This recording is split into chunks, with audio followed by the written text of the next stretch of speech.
ચાવડાના હાથમાંથી રોટલો લઈ અને જતું રહ્યું આકાશ માર્ગે. બેચર ચાવડો એ જોતો રહ્યો અને ગીધ પક્ષી આકાશની અંદર જતું રહ્યું. ભગવાન સ્વામિનારાયણે એમને કહેલું કે હું તને બાજરાનો રોટલો આપીશ તો પણ તારા હાથમાં આ રોટલો રહેશે નહીં, અને રહ્યો નહીં. બેચર ચાવડો ભગવાન સ્વામિનારાયણની પાસે પુનઃ આવે છે અને કહે છે કે ભગવાન, મારા હાથમાંથી રોટલો જે લઈ ગયું ગીધ એ કોણ હતું? એટલે સ્વામિનારાયણ ભગવાન બેચર ચાવડાને કહે છે કે સાક્ષાત સૂર્યનારાયણ દરરોજ અમારા દર્શન કરવા માટે આકાશની અંદર રહેલા છે, એ કરતા હતા. પણ આજે એમને ઈચ્છા થઈ ગઈ કે મારે સ્વામિનારાયણ ભગવાનની પ્રસાદી ખાવી છે, એમના હાથનું કંઈક જમવું છે. એટલા માટે આજે એ પોતે આવેલું. પણ અમે જમતા હતા એટલે અમારી પાસે તો આવી ન શકે, અને રાહ જોતું હતું કે કોઈક હરિભક્તને પ્રસાદી આપે અને એ પ્રસાદી હું લઈ જાઉં. અને એવા સમયની અંદર આ બેચર ચાવડાના હાથમાંથી પેલા ગીધે પ્રસાદી લઈ લીધી. તો સૂર્યનારાયણ દેવ પણ ભગવાનની પાસેથી પ્રસાદી લેવા માટે લાલાયિત થતા હોય છે. ભગવાન આવા આવા ચરિત્રો કરે, એના દ્વારા આપણને બતાવે કે આલોકની અંદર મોટા મોટા દેવતાઓને પણ ભગવાનના દર્શન થવા અતિશય અઘરા રહેલા છે. એક વખત ભગવાન રામ નાના હતા. દશરથના દરબારની અંદર ભગવાન રામ આંગણામાં આમ વિચરણ કરે ફરે. એક વખત પૂરી ખાતા હતા. કાક ભુસુંડીજી એટલે કે કાગડો, એને ઈચ્છા થઈ ગઈ કે દરરોજ રામના દર્શન કરીએ છીએ, પરંતુ આજે એના હાથની પ્રસાદી મળી જાય તો સારું.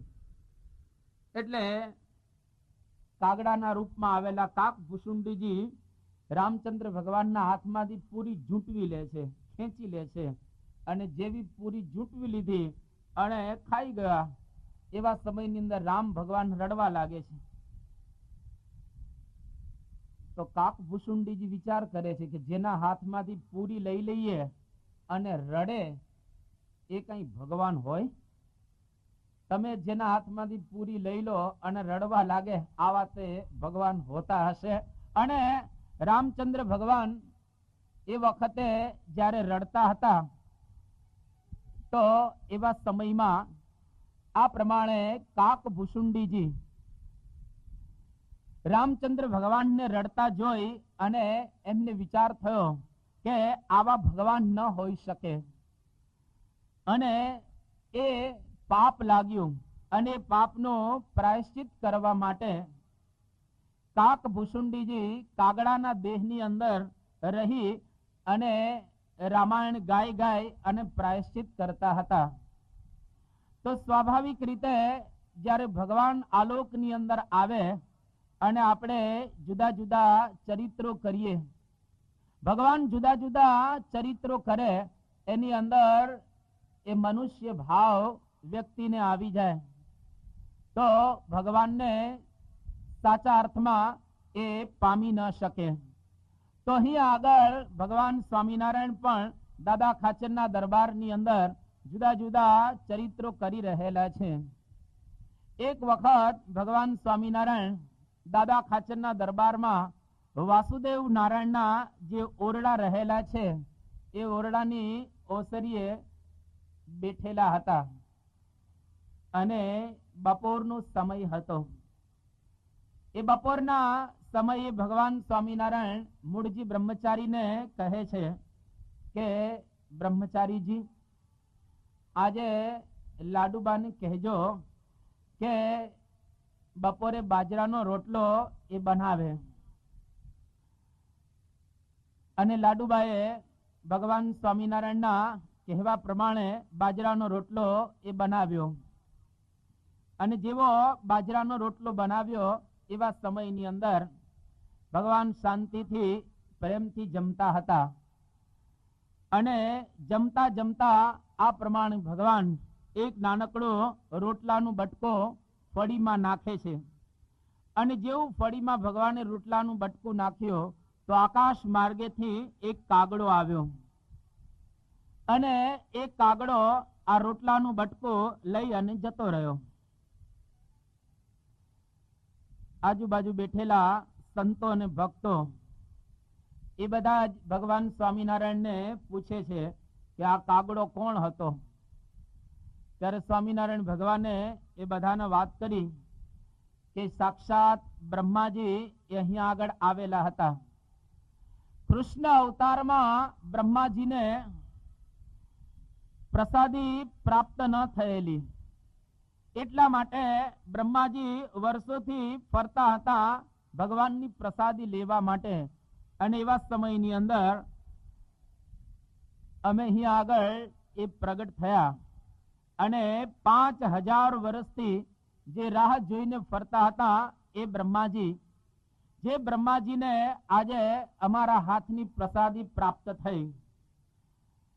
કારણ કે કૃષ્ણ અવતારની અંદર બ્રહ્માજી પોતે ભગવાન કૃષ્ણની પ્રસાદી પ્રાપ્ત થાય એના માટે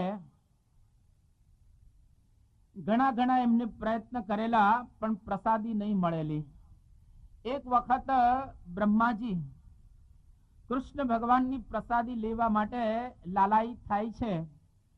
ભગવાનની પ્રસાદી એમને ન મળી, એટલે બ્રહ્માજી એ વિચાર કર્યો કે આજે આપણે માછલું બનીએ.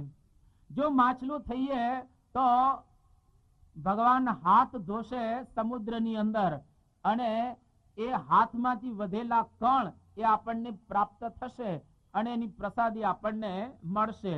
એટલે બ્રહ્માજી ભગવાનની પ્રસાદી લેવા માટે માછલું થયેલા. પરંતુ એ વખતે કૃષ્ણ ભગવાને હાથ સમુદ્રની અંદર ધોયા નહીં, પરંતુ એ હાથ ધૂળની અંદર એમને લૂછી નાખ્યા. એટલે બ્રહ્માજીને પ્રસાદી પ્રાપ્ત ન થઈ, અને રાહ જોઈ 5000 વર્ષ વીતી ગયા, અને 5000 વર્ષ પછી સ્વામિનારાયણ ભગવાનના હાથે બ્રહ્માજીને પ્રસાદી પ્રાપ્ત થઈ. તો મોટા મોટા દેવતાઓ પણ ભગવાનની પ્રસાદી મળી જાય, ભગવાનના દર્શન થઈ જાય એની રાહ જોતા હોય છે.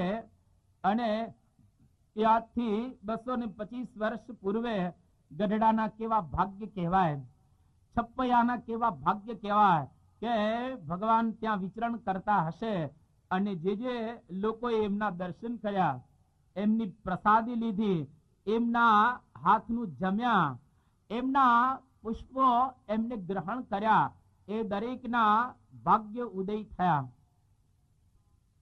મનુષ્ય લોકની અંદર જ્યારે જ્યારે ભગવાન આવે છે ત્યારે ત્યારે એમને ઓળખવા અઘરા પડતા હોય છે. કારણ કે આપણા જેવા જ હોય, 2 હાથ, 2 આંખ, નાક કે કાન, બધું આપણા જેવું જ હોય, પરંતુ એની અંદર એક દિવ્યતા જુદા પ્રકારની રહેલી છે.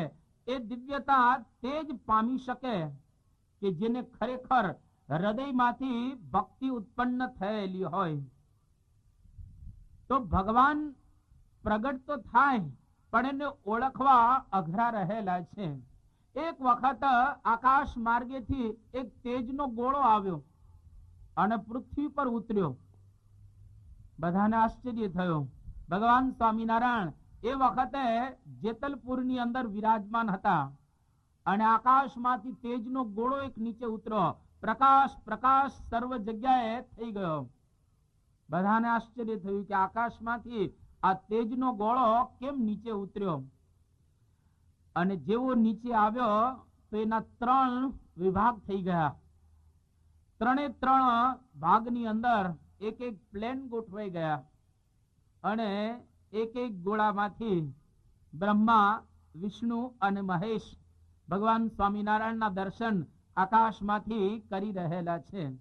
નીચે રહેલા બધા ભક્તો આકાશની અંદર જુએ છે, અને આકાશની અંદર રહેલા દેવો નીચે જુએ છે ભગવાનના દર્શન માટે. તો આવા દેવતાઓ પણ ભગવાનને પ્રાપ્ત કરવા માટે પ્રયત્ન કરે છે, પરંતુ ભગવાન એમ મળતા નથી. ક્યારેક ક્યારેક એમના દર્શન થઈ જાય. એક વખત એક વૃદ્ધ બ્રાહ્મણ ગઢડાની અંદર આવ્યો, એક માટલું લઈને આવેલો, ઘડો, ઘડામાં ગંગાનું જળ લઈને આવેલા. અને દુલા કાગે જેમ કહ્યું ને કે તમે ગંગાની અંદર સ્નાન કરો, તો ગંગા નાયા, નાવાનું કઈ ન રહ્યું. એક વખત ગંગાજીમાં કોઈ સ્નાન કરી આવે, પછી કદાચ સ્નાન કરે કે ન કરે, એ પવિત્ર થઈ જાય. શુદ્ધિ માટે બરાબર છે સ્નાન કરવું તે, પણ પવિત્રતા માટે ગંગામાં કોઈ સ્નાન કરીને આવે તે પૂરતું છે. તો આ ગંગોદક લઈને આવેલા, અને જે કોઈ વ્યક્તિ ગંગાનું એક ટીપું પોતાના કંઠ પ્રદેશમાંથી નીચે ઉતારે તો એની કાયા પવિત્ર થઈ જાય. અને એ વ્યક્તિની સાથે કોઈ દિવસ યમરાજા ચર્ચા ન કરે, એટલે કે યમરાજાના એને ક્યારે દર્શન ન થાય. એટલે ગંગા જળ પીવું. પણ માણસો બને છે એવું કે ઘણી વખત મરી ગયા પછી ગંગા જળ પાય છે, મરી જાય પછી ગંગા જળ પાય, પણ મરી ગયા પછી ગંગા જળ પાવાનો કોઈ અર્થ રહેતો નથી. એટલે જીવતા હોય ત્યારે ગંગા જળ પાવું. જેમ શંકરાચાર્ય એમના કાવ્યની અંદર બહુ એક સરસ વાત કરી છે કે ભગવદ ગીતા કિંચિદ ધીતા ગંગા જલ લવ કણિકા પીતા, ગંગા જલ લવ કણિકા પીતા, ગંગા જલ લવ કણિકા પીતા, ભગવદ ગીતા કિંચિદ ધીતા ગંગા જલ લવ કણિકા પીતા, સકૃદ પિયેન મુરારી સમર્ચા, ક્રિયતે તસ્ય મેનન ચર્ચા, ભગવદ ગીતા કિંચિદ ધીતા. કે ભગવદ ગીતા કિંચિત અધીતા, ભગવદ ગીતા કોઈ થોડી વાંચે અને ગંગા જલ લવ કણિકા પીતા, ગંગાજીનું જળ કોઈ થોડુંક પીવે. આ બે કદાચ કોઈ કરે તો એની સાથે યમરાજા કોઈ દિવસ ચર્ચા ન કરે. બાકી ભલભલાની સાથે યમરાજા ચર્ચા કરે, અને યમરાજા ચર્ચા કરે ને એ વખતે કોઈને ગમે નહીં. વચ્ચે એક નાનકડો પ્રસંગ, એક ડોસીમાં આવી કોઈ પારાયણની અંદર આવતા હશે કથા સાંભળવા માટે, અને એમને સાંભળેલું કે અંત અવસ્થા આવે ત્યારે યમરાજા દર્શન આપે, અને યમરાજાનું વાહન છે પાડો. એના ઘરની અંદર પોતાનો દીકરો 15 વર્ષનો સૂતો હતો, અને આ ડોસીમાં બહાર ખાટલો નાખીને, ઉનાળો હતો એટલે સૂતા હતા. 85 વર્ષના ડોસીમાં ઘરનો પાડો છૂટી ગયો. પાડાનો સ્વભાવ આપણે જાણીએ છીએ કે ગમે ત્યાં ખંજવાળે. ડોસીમાના ખાટલાની પાસે પાડો આવ્યો અને ખંજવાળવા લાગ્યો પાડો. જેવો ખંજવાળે છે એ વખતે ડોસીમાએ જોયું, ઓહ, યમરાજા આવી ગયા. એટલે ડોસીમા ઓઢી ગયા. ઓઢી અને પાડાને ઉદ્દેશીને કહે છે કે માંદાનો ખાટલો અંદર છે, હું તો સાજી છું. માંદાનો ખાટલો અંદર રહેલો છે, એનો 15 વર્ષનો દીકરો એ માંદો અંદર હતો, તો એમને બતાવી દીધો, અને હું તો સાજી છું. તો યમરાજા ચર્ચા જો બરાબર આપણે ભજન ભક્તિ માળા માનસી કથા કીર્તન ન કર્યા હોય તો આપણી સાથે કરે. એટલે અહીંયા આગળ કહે છે કે એક બ્રાહ્મણ ગંગોદક લઈને આવ્યા. સ્વામિનારાયણ ભગવાનને એ જળ પાવાનું હતું. એની ઉપર એમણે એક સામાન્ય રીતે કપડું જે વીટેલું હોય એવું કપડું વીટેલું હતું, અને આમ કપડું જ્યારે બહાર એ મૂકે છે તેવા સમયની અંદર ગળામાં ગંગા જળને બદલે સાચા મોતી હતા. હવે સાચા મોતી અંદરથી નીકળ્યા અને એ બધા જ મોતી સ્વામિનારાયણ ભગવાનના ચરણની અંદર એમણે નાખ્યા અને સ્વામિનારાયણ ભગવાનના આશીર્વાદ પ્રાપ્ત કરી અને બ્રાહ્મણ ત્યાંથી વિદાય લઈને જાય છે. જેવો વિદાય લઈને બ્રાહ્મણ એ ગયો આશીર્વાદ પ્રાપ્ત કરીને, તેવા સમયમાં ત્યાં રહેલા હરિભક્તો સ્વામિનારાયણ ભગવાનને પૂછે છે કે ભગવાન, આજે ગળાની અંદર આ સાચા મોતી લઈને જે બ્રાહ્મણ આવ્યો એ બ્રાહ્મણ કોણ હતો?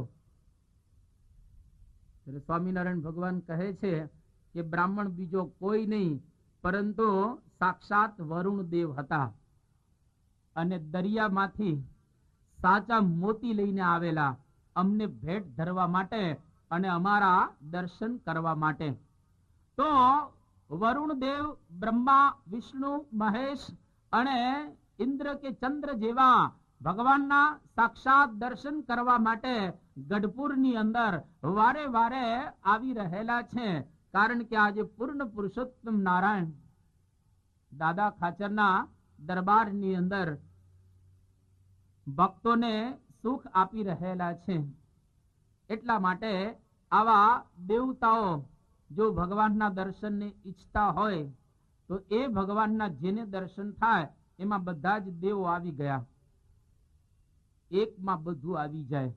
જેમ આપણે કહીએ છીએ ને કે હસ્તિ પદમ સર્વ પદમ, હાથીના પગલામાં બધા જ પગલા સમાઈ ગયા. બધા જ પગલા નાના કહેવાય હાથીથી. તો એક ભગવાનના દર્શન થઈ ગયા એટલે સમજ્યું કે બધા દેવતાઓના, દેવીઓના, માતાજીના દર્શન આપણને થઈ ગયા. એવી જ રીતે ઘોડાસર ગામની અંદર સ્વામિનારાયણ ભગવાન વિચરણ કરતા કરતા જ્યારે જાય છે તો ત્યાંના જાલમસિંહ એમના માતા અંબાબાઈ એક વખત ભગવાન સ્વામિનારાયણ જેતલપુરની અંદર યજ્ઞ કરતા હતા, ત્યાં યજ્ઞની અંદર પધારે છે અને રામચંદ્ર ભગવાનના એ ઉપાસક હતા અંબાબાઈ. પરંતુ એમને સાંભળ્યું કે સ્વામિનારાયણ ભગવાન બહુ મોટો યજ્ઞ કરી રહેલા છે અને લોકો એમને ભગવાન તરીકે માને છે, તો ચાલો દર્શન કરતા આવીએ. અને અંબામાં દર્શન કરવા માટે આવ્યા. એમને નિષ્ઠા તો રામ ભગવાનની હતી, પણ સાચી નિષ્ઠા હતી, સાચા ભાવથી રામમાં જોડાયેલા હતા. એટલે સ્વામિનારાયણ ભગવાનના એમને જ્યારે દર્શન કર્યા એ વખતે સ્વામિનારાયણ ભગવાને આ અંબાબાઈને રામચંદ્ર ભગવાન રૂપે દર્શન આપ્યા અને બા એકદમ ખુશ થઈ ગયા કે જે ઈષ્ટદેવની હું ભક્તિ કરું છું, ઉપાસના કરું છું, એ જ ઈષ્ટદેવના દર્શન આજે સ્વામિનારાયણ ભગવાને મને આપ્યા. જેમ તુલસીદાસજી વૃંદાવનની અંદર ગયા અને બાંકે બિહારીની મૂર્તિની સમક્ષ ઉભા રહ્યા. તુલસીદાસજીને કૃષ્ણ ભગવાનને દર્શન આપ્યા અને તુલસીદાસજી ત્યાં નમતા નથી. એ વખતે બોલે છે પણ ખરા કે ધન્ય ધન્ય છબી આજ કી ભલે બિરાજો નાથ, તુલસી મસ્તક તબ નમે જબ ધનુષ બાણ ધરો હાથ. કારણ કે રામ ભગવાનને વિશે એમને નિષ્ઠા હતી. તો તુલસીદાસજીને ભગવાન કૃષ્ણએ રામચંદ્રના રૂપમાં દર્શન આપ્યા. એવી જ રીતે આ અંબાબાઈ એમને ભગવાન સ્વામિનારાયણ પોતે રામચંદ્ર ભગવાન રૂપે દર્શન આપે છે. એટલે સાચા ભાવથી કોઈ પણ ભગવાનની અંદર જો આપણે જોડાઈએ તો એ પ્રગટ ભગવાનની ઓળખાણ કરાવી આપે. ડભોઈના કરુણાશંકર પંડ્યા સાચા ભાવથી ભગવાન શંકરને વિશે જોડાયેલા હતા. તો એક વખત શંકર ભગવાને એમને દર્શન આપ્યા અને શંકર ભગવાને કહ્યું કે આજે તમે મારી ભક્તિ કરો છો એના દ્વારા હું પ્રસન્ન થયો છું, પણ તમારે જો ભગવાન પ્રાપ્ત કરવા હોય તો ગઢડામાં સ્વામિનારાયણ ભગવાન પ્રગટ થયા છે, ત્યાં તમે જાઓ અને ત્યાં તમને આનંદ પ્રાપ્ત થશે. તો આ કરુણાશંકર પંડ્યા ગઢડામાં આવે છે, સ્વામિનારાયણ ભગવાનની પાસે કંઠી બંધાવે છે અને આજીવન સ્વામિનારાયણ ભગવાનની પાસે રહ્યા. અને એ પોતે કહેતા હતા કે મને શંકર ભગવાને અહીંયા આગળ મોકલેલો છે, કારણ કે પૃથ્વી ઉપર અત્યારે સ્વામિનારાયણ ભગવાન સાક્ષાત પ્રગટ છે. જ્યારે જ્યારે ભગવાન પૃથ્વી ઉપર પ્રગટ હોય ત્યારે ત્યારે એની પાસે જવું, એમની ઓળખાણ કરવી. એક વખત ગઢડામાં 200 જેટલા ખાખી બાવાઓ આવ્યા દાદા ખાચરના દરબારમાં.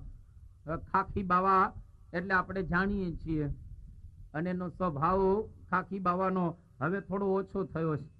અત્યારે ખાખી બાવાનો સ્વભાવ થોડો ઓછો થયો છે. પહેલાના વખતમાં ખાખી બાવાઓ આવતા તો ઉપરથી આમ જાત જાતના પટ્ટાઓ એ દોરેલા હોય, પોતાના હાથ ઉપર પણ ભભૂત લગાવેલી હોય, શરીર ઉપર પણ ભભૂત લગાવેલી હોય, અને પવન પાવડી ચીપિયો રાખેલો હોય, અને જાત જાતનું એ બોલતા હોય. ભાંગ, ગાંજો, હોકો એ ચલમ કે પીતા હોય. આવા બધા ખાખી બાવાઓ એક સાથે 200 આવ્યા. આખા દરબારની અંદર બધા વિચાર કરે કે આવ્યા ક્યાંથી ખાખી બાવાઓ 200 જેટલા. અને જેવા બધા આવ્યા એ વખતે એક સાથે બધા બોલવા લાગે છે કે પાકા સીધા આપો અમને. પાકા સીધા 200 માટે ક્યાંથી કાઢવા બપોરના સમયે, અને તરત જ એની વ્યવસ્થા કેવી રીતે કરવી. ભગવાન સ્વામિનારાયણ એ વખતે દાદા ખાચરના દરબારમાં અંદર હતા, અને કોઈકે એમને સમાચાર આપ્યા કે બધા બાવાઓ આવ્યા છે 200 જેટલા. એટલે સ્વામિનારાયણ ભગવાન બહાર આવ્યા, અને જેવા બહાર આવ્યા એટલે 200 જણા બોલે છે કે તમે ભગવાન છો. સ્વામિનારાયણ ભગવાનને કહ્યું કે આને શું કેવું, એટલે તરત જ કહ્યું કે હા હું ભગવાન છું. અને સાચું કહેતા હતા. ઘણી વખત આપણે આપણી ઓળખાણ આપીએ ને કે હું આ છું, તો લોકો એને પ્રશંસા સમજતા હોય છે. જેમ ડોક્ટર એમ કહે કે હું ડોક્ટર છું, તો એ કઈ પ્રશંસા નથી, એ જે છે એ આપણને કહે છે. સ્વામિનારાયણ ભગવાન બાવાઓને કહેવા લાગ્યા કે હું ભગવાન છું. પણ કે તમે ભગવાન છો, કેવા ભગવાન છો? નૃષિ ભગવાન છો? કે હા હું નૃષિ ભગવાન છું. અને જો તમે નૃષિ ભગવાન હો તો અમને નૃષિ રૂપે દર્શન આપો. અને સ્વામિનારાયણ ભગવાન એ વખતે 200 ખાખી બાવાઓને નૃષિ ભગવાનના રૂપમાં દર્શન આપે છે. ઉપર સિંહ અને નીચેનું શરીર એ મનુષ્યનો જેવો. અને એવી રીતે દર્શન આપ્યા તો 200 ખાખી બાવા ભગવાન સ્વામિનારાયણ ને દંડવત કરે છે. અને 200 જણાએ સ્વામિનારાયણ ભગવાનની કંઠી બાંધી, અને એક સાથે 200 જણા એ સ્વામિનારાયણ ભગવાનના આશ્રિત થયા. તો સ્વામિનારાયણ ભગવાને એમને નૃષિ રૂપે દર્શન આપી અને પ્રતીતિ કરાવી કે આજે પૃથ્વી ઉપર હું પ્રગટ છું. તો ભગવાન આવા આવા ચરિત્રો કરી રહેલા છે. એક વખત દાવોલના જેઠોભાઈ જે 22 વર્ષથી રણછોડરાયની ભક્તિ કરતા હતા, જે રણછોડરાય એ બોડાણાના પ્રેમને લઈ અને દ્વારિકાથી આવેલા છે. એનો ઇતિહાસ બહુ લાંબો છે, એટલે આપણે એને છેડતા નથી. પણ ટૂંકમાં ભગવાન કૃષ્ણના વખતમાં એક સખો હતો જે કૃષ્ણ ભગવાનનો પગ ખેંચતો હતો, અને ભગવાને એને દર્શન પાણીમાં આપ્યા, અને ભગવાન બહાર નીકળી ગયા અને આશીર્વાદ આપ્યા કે જા, આવતા જન્મની અંદર તને મારી ભક્તિ ઉદય થશે. અને એ એમનો સખો બીજા અવતારની અંદર બોડાણો બન્યો, ડાકોરનો. અને 10 વર્ષનો બોડાણો હતો. એમના ગામમાંથી એક સંતોનો સંઘ દ્વારિકા જતો હતો. એટલે બોડાણાએ કહ્યું કે મારે પણ તમારી સાથે દ્વારિકાધીશના દર્શન કરવા આવવું છે. કે આવ. 10 વર્ષનો છોકરો પહેલી વખત દ્વારિકાધીશના દર્શન કરે છે એ વખતે પ્રેમ ઉભરાઈ ગયો ભગવાનમાં અને લગ્ની લાગી ગઈ. ઓહો, કેવા અદ્ભુત ભગવાન આપણને દર્શન આપી રહેલા છે. પછી તો આ છોકરાએ નિયમ લીધો કે દર વર્ષે ડાકોરજીથી આપણે ત્યાં દર્શન કરવા માટે દ્વારિકા જવું. હવે દર વર્ષે દ્વારિકા દર્શન કરવા જાય અને પછી એના લગ્ન થયા. પતિ પત્ની બે દર્શન કરવા જતા. એક વખત નિયમ લીધો કે હવે આપણે હાથમાં તુલસી ઉગાડીને જવું. હવે ક્યાં ડાકોર અને ક્યાં દ્વારિકા, કેટલું અંતર થાય? હાથમાં તુલસી આમ ઉગાડીને જવું અઘરું પડે. 72 વર્ષ સુધી બોડાણો ગયો દ્વારિકાધીશના દર્શન કરવા માટે. 72 વર્ષની ઉંમરે જ્યારે ડાકોર માંથી નીકળે છે અને પાદર માંથી ત્યાં પડી ગયો. એમના ધર્મ પત્ની ચાલી શકે એવા હતા નહીં, એટલે ઘરે રોકાઈ ગયા. બોડાણાએ નક્કી કર્યું કે જ્યાં સુધી ભગવાન આપણને લઈ ગયા ત્યાં સુધી આપણે ગયા. હવે આપણા પગની અંદર તાકાત રહેલી નથી તો કેવી રીતે દર્શન કરવા માટે જશું? ભગવાને દયા કરી અને ગામમાંથી ગાડા દ્વારા એ ત્યાં પહોંચે છે. ઇતિહાસ બહુ જ લાંબો રહેલો છે, પણ જેવા દ્વારિકાધીશના દર્શન કરવા માટે ગયા એ વખતે દ્વારિકાધીશ બોલ્યા કે બોડાણા, મને ફાવતું નથી, મારે તારી સાથે આવવું છે, કારણ કે આ બ્રાહ્મણો બરાબર મારી સેવા નથી કરતા. અને એ વખતે ભગવાને રાત્રે દર્શન આપ્યા બોડાણાને કે તારું ગાડું લઈને આવજે 4 વાગે સવારમાં, હું તારા ગાડા ઉપર બેસી જઈશ અને આપણે બંને નીકળી જશું અહીંયા આગળથી. અને બોડાણાના ગાડા ઉપર ભગવાન બેસી ગયા. બોડાણો ગાડું લઈને ડાકોર આવ્યો અને એવા સમયની અંદર જ્યાં ડાકોરની સીમમાં પહોંચે છે એ વખતે માનસી રાજાનું સૈન્ય આવે છે અને એ પ્રમાણે બોડાણાને પકડી લે છે. અને એ વખતે ભગવાનને કીધેલું દર્શન આપીને કે પેલા ગુગડી બ્રાહ્મણો આવશે અને જે માગે તે આપી દેવાનું, ભારોભાર સોનું. હવે બોડાણાની પાસે તો સોનું કઈ હતું નહીં અને એવા સમયની અંદર પેલા બ્રાહ્મણો સોનું માગે છે. તે વખતે ભગવાન એક પલ્લાની અંદર ત્યાં ગોઠવાઈ જાય છે પાણીની અંદરથી અને બીજા પલ્લામાં બોડાણાની પાસે કઈ સોનું ન હતું, એના પત્નીની એક વારી નાકની એ મૂકે છે પલ્લામાં અને પલ્લું નીચે નમી ગયો અને ભગવાનનું પલ્લું ઊંચે આવી ગયો. એક વારી ગુગડી બ્રાહ્મણોને આપીને કે લઈ જાઓ.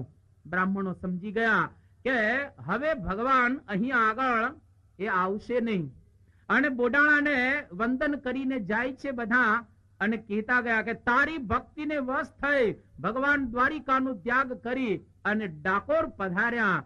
અને ત્યારથી એ ડાકોરના રણછોડ રાય દરેકના સંકલ્પ પૂર્ણ કરી રહેલા છે.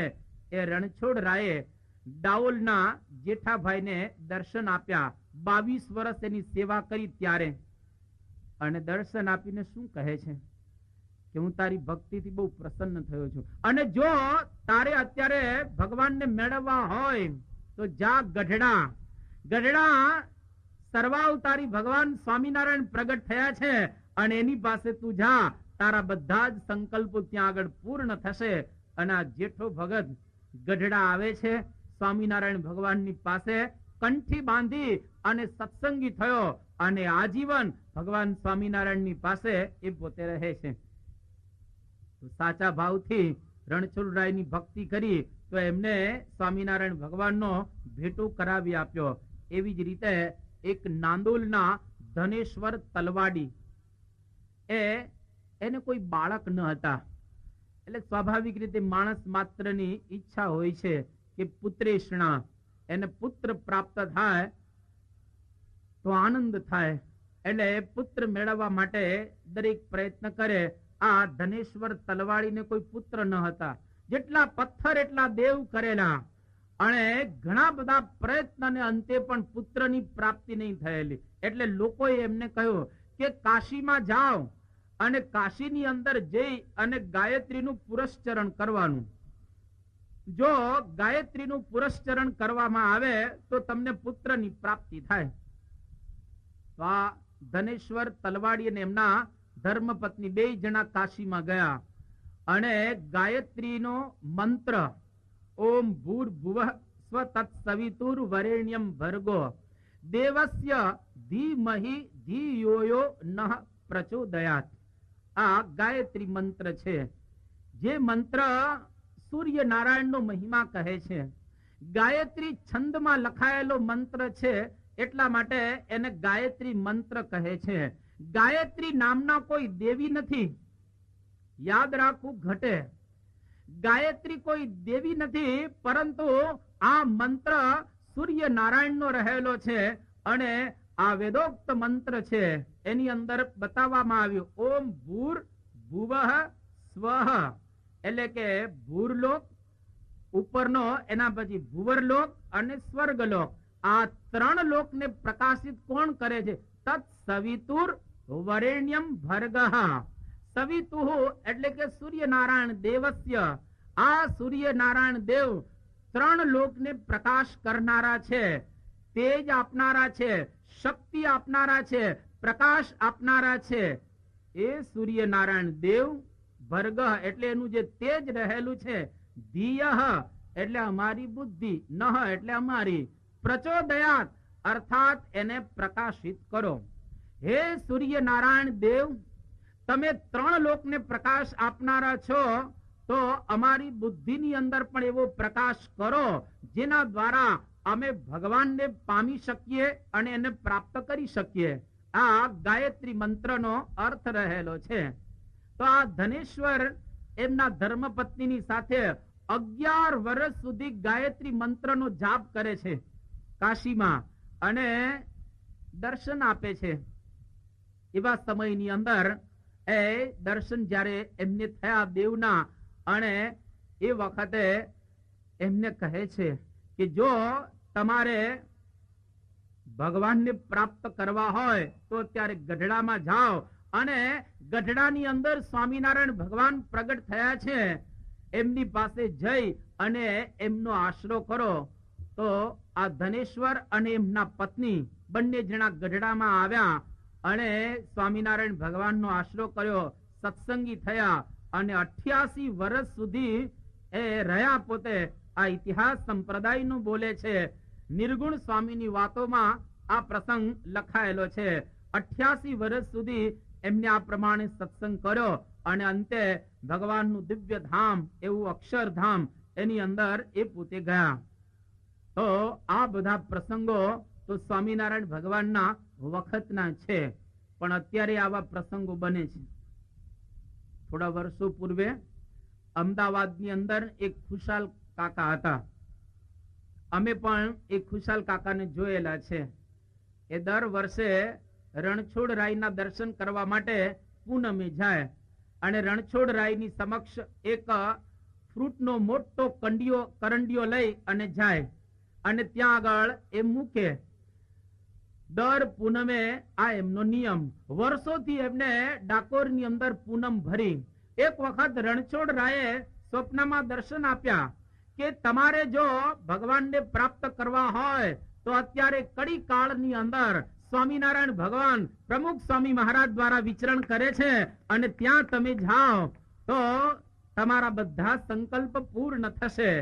અને આ ખુશાલ કાકા એ રણછોડરાયના દર્શન કરવા માટે જતા હતા, પરંતુ રણછોડરાયે આવું એને સ્વપ્નમાં કહ્યું. એટલે એક ખુશાલ કાકા દર પૂનમે પ્રમુખ સ્વામી મહારાજ ગમે ત્યાં હોય ભારતમાં, તો ત્યાં ફ્રૂટનો કરંડિયો લઈ અને આવે અને પ્રમુખ સ્વામી મહારાજને આ કરંડિયો આપે. પછી આરતી ઉતારે, ઠાકોરજી આગળ હોય તો આરતી ઉતારે અને પછી પ્રમુખ સ્વામી મહારાજના આશીર્વાદ લે. અને જેટલા જેટલા કઈ એમને મળતા એ બધાને વાત કરતા કે મને ડાકોરના રણછોડરાયે સ્વપ્નમાં દર્શન આપીને કહેલું છે કે આજે પ્રગટ ભગવાન પ્રમુખ સ્વામી મહારાજ દ્વારા વિચરણ કરી રહેલા છે, એટલા માટે હું અહીંયા આગળ આવેલો છું. આવા જ એક સાધુ પ્રભાસ ક્ષેત્ર, જ્યાં આગળ ભગવાન કૃષ્ણચંદ્રે દેહ વિલય કરેલો, એવું એક દિવ્ય સ્થાન સોમનાથની બાજુમાં. ત્યાં એક સાધુ, શીખ સાધુ હતા, અને સવારમાં 3 વાગે વહેલા ઉઠે અને બગીચામાંથી એ બીલીપત્ર બધા ભેગા કરે, પુષ્પ ભેગા કરે, અને ઘણા બધા બીલીપત્ર અને પુષ્પ ભેગા કરી અને શંકર ભગવાનનું ત્યાં એક લિંગ હતું. એ લિંગની ઉપર એક એક ઓમ નમઃ શિવાય, ઓમ નમઃ શિવાય એ પ્રમાણે બોલી અને બીલીપત્ર ચડાવે. શંકર ભગવાને આ સાધુને દર્શન આપ્યા અને કહ્યું કે તારી ભક્તિથી હું પ્રસન્ન થયો છું. તારે મોક્ષ જોઈતો હોય, તારે જો પ્રગટ ભગવાનના દર્શન કરવા હોય તો અત્યારે સાક્ષાત આ પૃથ્વી ઉપર યોગીજી મહારાજના રૂપમાં સ્વામિનારાયણ ભગવાન પ્રગટ છે. તું ત્યાં જા. અને એ સાધુ યોગીજી મહારાજ પાસે એ આવ્યા અને આખી જિંદગી એમણે યોગીજી મહારાજની સન્નિધિમાં, પછી પ્રમુખ સ્વામી મહારાજની સન્નિધિમાં ગાડી અને આપણું ગઢડામાં મંદિર છે ટેકરા ઉપર, એ ત્યાં પોતે સેવા કરતા અને ભજન કરતા. કોઈ એમને કહેતા કે અહીંયા આગળ તમે સંન્યાસીના રૂપમાં રહો છો, કે મને શંકર ભગવાનને દર્શન આપી અને કહેલું કે આજે સાક્ષાત પૃથ્વી ઉપર સ્વામિનારાયણ ભગવાન યોગીજી મહારાજના રૂપમાં વિચરણ કરી રહેલા છે, એટલે અહીંયા આગળ હું મંદિરમાં સેવા કરું છું.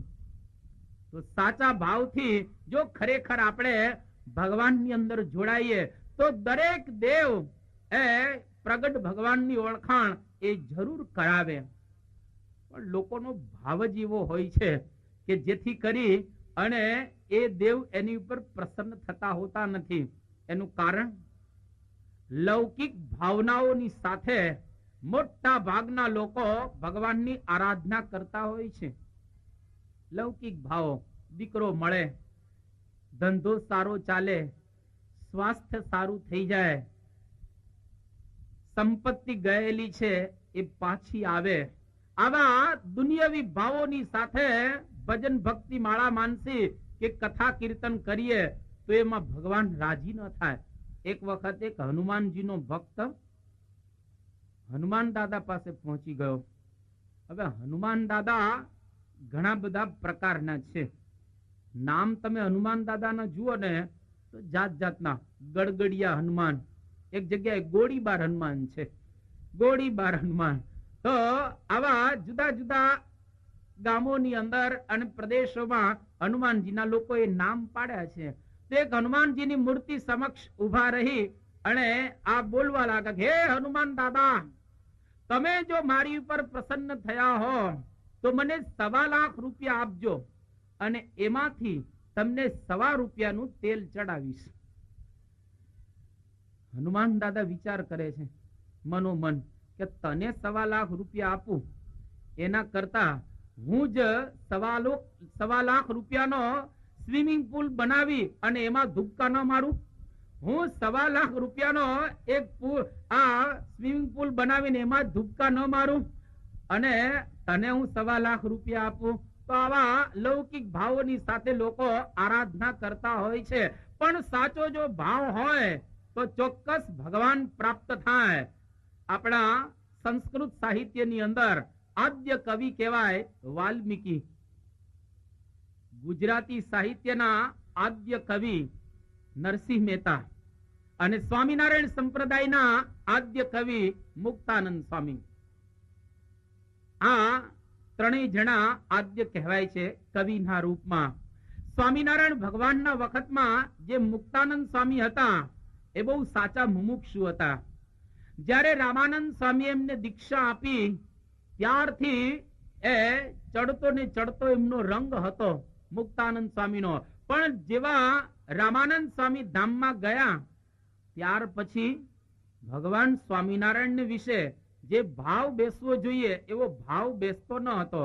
પ્રગટ ભગવાનમાં બરાબર એને નિષ્ઠા થતી ન હતી. એક વખત સ્વામિનારાયણ ભગવાનને એમને ઠપકો પણ આપેલો કે આ તમે બધાને સમાધિ કરાવો છો. જે સમાધિ પ્રકરણમાં આપણે જોશું ભારત વર્ષના ઇતિહાસની અંદર જેવી સમાધિ ભગવાન સ્વામિનારાયણે કરાવેલી છે એવી સમાધિ કોઈએ કરાવેલી નથી. જેની વાતો આપણે પછી સાંભળીશું. પરંતુ ખાખરાના વનમાં રામાનંદ સ્વામી આ મુક્તાનંદ સ્વામીને દર્શન આપે છે કે સ્વામી, હું તો તમને કહેતો હતો આ કાલવાણી ગામનો પ્રસંગ કે હું તો ડુગડુગી વગાડનારો છું અને ખરા ખેલના ભજવનારા એ આવશે. તો આ સહજાનંદ સ્વામી સ્વામિનારાયણ ભગવાન એ ખરા ખેલના ભજવનારા છે, માટે એની અંદર બરાબર તમે જોડાઈ જાઓ. રામાનંદ સ્વામી જયારે મુક્તાનંદ સ્વામીને આ પ્રમાણે કહ્યું, અને એવા સમયમાં મુક્તાનંદ સ્વામી બહુ આનંદિત થઈ ગયા, કારણ કે રામાનંદ સ્વામીએ દર્શન આપ્યા. એટલે ખાખરાના વનમાંથી જેવા આવ્યા ને, જો પ્રગટ ભગવાન ઓળખાણા. મળે તો ખરા, પણ પાછા ઓળખવાય મુશ્કેલ. એક તો મળે જ નહીં, મળ્યા પણ મળ્યા પછી ઓળખવા એટલા જ અઘરા રહેલા છે. અને મુક્તાનંદ સ્વામી જેવા આવ્યા એ લોજની કાલવાણીની અંદર, અને એ વખતે બહુ પ્રસન્ન હતા. એટલે પર્વતભાઈ કરીને હરિભક્ત હતા, એ મુક્તાનંદ સ્વામીને કહે છે કે સ્વામી શું લાદ્યું, શું મળ્યું, આટલા બધા આનંદમાં છો તો? એટલે મુક્તાનંદ સ્વામી કહ્યું કે આજે રામાનંદ સ્વામીએ દર્શન આપ્યા, અને દર્શન આપીને કહ્યો કે આ સહજાનંદ સ્વામી મારી જગ્યાએ છે, એ સાક્ષાત ભગવાન છે. હું તને કહેતો હતો ને કે હું તો ડુગડુગી વગાડનારો છું. ડુગડુગી એટલે પેલો ખેલ થવાનો હોય ને, તરગારાનો કે ભવાયાનો, એની પેલા ડાગલો આવે અને આમ ડુગડુગી વગાડે, અને એવો આમ જોકર હોય, બધાના આનંદ થઈ જાય 5-10 મિનિટ, અને પછી ખેલ તો ભજવનારા આવતા હોય છે. તો સ્વામિનારાયણ ભગવાન કહ્યું કે હું તો ડુગડુગી વગાડતો હતો, પણ ખરા ખેલના ભજવનારા હવે આવવાના છે, અને આ સહજાનંદ સ્વામી. તો મુક્તાનંદ સ્વામીને સ્વામિનારાયણ ભગવાનની ઓળખાણ થઈ, અને આવે છે કાલવાણી ગામની અંદર. ત્યાં સ્વામિનારાયણ ભગવાનને ગાદી ઉપર બેસાડે છે. આરતી વખતે મુક્તાનંદ સ્વામી બનાવી, જય સદગુરુ સ્વામી. અને ત્યાર પછી એક કીર્તનની રચના કરે છે, બહુ અદ્ભુત કીર્તન. એ મુક્તાનંદ સ્વામી સ્વામિનારાયણ ભગવાનને ગાદી ઉપર બેસાડી અને ગાય છે કે જન્મ સુધાર્યો રે હો મારો, જન્મ સુધાર્યો રે હો મારો, હો જન્મ સુધાર્યો રે હો મારો, જન્મ સુધાર્યો રે હો મારો. હો મળિયા નટવર ધર્મ દુલારો, મળિયા નટવર ધર્મ દુલારો, મળિયા નટવર ધર્મ દુલારો, મળિયા નટવર ધર્મ દુલારો. જન્મ સુધાર્યો રે હો મારો, જન્મ સુધાર્યો રે હો મારો. કરુણાયતી શે રે હો કીધી, કરુણાતી સે રે હો કીધી, કરુણાયતી શે રે હો કીધી, કરુણાતી સે રે હો કીધી. ભવ જલ બુડતા બાય ગ્રહી લીધી, ભવ જળ બુડતા માર કરી લીધી, જન્મ સુધાર્યો રે હો મારો, જન્મ સુધાર્યો રે હો મારો. હો નિર્ભેનો બતરે હો વાગી, નિર્ભેનો બત રે હો વાગી, નિર્ભેનો બતરે હો વાગી, નિર્ભેનો બત રે હો વાગી. કહે મુક્તાનંદયા ભ્રમણા ભાંગી, હરે મુક્તાનંદયા ભ્રમણા ભાંગી, કહે મુક્તાનંદયા ભ્રમણા ભાંગી, હરે મુક્તાનંદયા બ્રહ્મણા ભાંગી, જન્મ સુધાર્યો રે હો મારો, જન્મ સુધાર્યો રે હો મારો, જન્મ સુધાર્યો રે હો મારો, જન્મ સુધાર્યો રે હો મારો. જન્મ સુધાર્યો રે હો મારો. આ મુક્તાનંદ સ્વામીની ભાવના કે અત્યાર સુધી તો મારો જન્મ એમનેમ ગયો, પરંતુ હવે આ મારો જન્મ સુધરી ગયો. ક્યારે? કે સાચા અર્થની અંદર સ્વામિનારાયણ ભગવાન એમને ઓળખાણા. તો સાચા અર્થની અંદર ભગવાન ઓળખાય તો આપણો જન્મ એ સુધરી જાય. એટલા માટે સ્વામિનારાયણ ભગવાનની ઓળખાણ જેટલા જેટલા લોકોને થઈ, જેટલા જેટલા સંતો એમને ઓળખ્યા, જેટલા જેટલા હરિભક્તોએ કે મુમુક્ષુએ એમને ઓળખ્યા, એમનો જન્મ સુધરી ગયો. અને આમે જન્મ ત્યારે જ સુધરે કે જ્યારે ભગવાન ઓળખાય. બાકી તો એમને જન્મ બગડેલો છે. અને આવા તો કેટલાય જન્મ આપણે બગાડ્યા. આ પહેલો જ નથી, કેટલાય જન્મો આપણા જતા રહેલા છે. અને આ જન્મ પણ એમને જશે જો ભગવાનને ઓળખીશું નહીં તો. કારણ કે જીવન કોઈનું રહેવાનું નથી, એ તો ચાલ્યું જવાનું છે. એક સમય એવો આવશે કે આલોકમાંથી આપણે વિદાય લઈ અને જશું, પરંતુ જતા પહેલા ભગવાનને ઓળખી અને જવાનું. એટલા માટે તો એકવાર ગોંડલમાં રાજા હઠીસિંહ એના દરબારની અંદર મુક્તાનંદ સ્વામી ગયા. અને આ ગોંડલના રાજા બહુ જ શક્તિશાળી હતા હઠીસિંહ. મુક્તાનંદ સ્વામી એમને ઘણી ઘણી વાતો કરી કે આજે કડી કાળમાં ભગવાન સ્વામિનારાયણ આલોકની અંદર પ્રગટ થયા છે. પણ હઠીસિંહને સમજાય નહીં. અને હઠીસિંહ મુક્તાનંદ સ્વામીને કહે છે કે સ્વામી, ખરેખર ભગવાન પ્રગટ હોય અને કળિયુગમાં ભગવાન